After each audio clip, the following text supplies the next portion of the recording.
انسان یہ سوچے کہ حسین کی اور یزید کی کیا جنگ تھی، تو حسین اور یزید کی جنگ بادشاہوں کی جنگ نہیں تھی، بلکہ حسین انسانیت کو بقا دینا چاہتے تھے، یزید انسانیت کو مٹانا چاہتا تھا۔ یزید کا پہلا کرشمہ یہ تھا، پہلا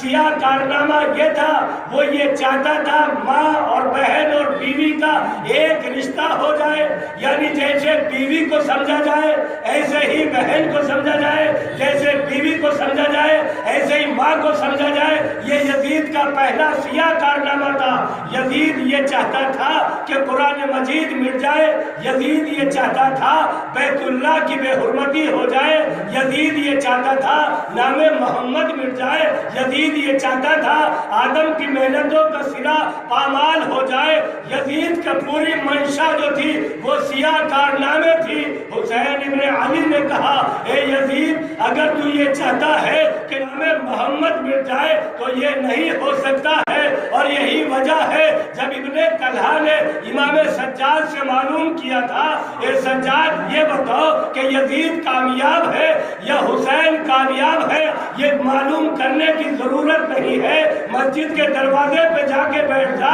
اگر محمد کا نام اذان میں آ رہا ہے تو حسین کامیاب ہے، اگر قرآن کی تلاوت کی جا رہی ہے تو حسین کامیاب ہے، اگر لا الہ الا اللہ محمد الرسول اللہ کا کلمہ پڑھا جا رہا ہے تو حسین کامیاب ہے۔ عزیزو، کربلا کے میدان میں دو بادشاہوں کی جنگ نہیں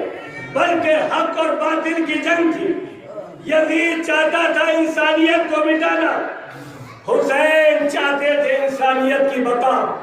یزیدیت انسانوں کا خون بہانا چاہتا تھا،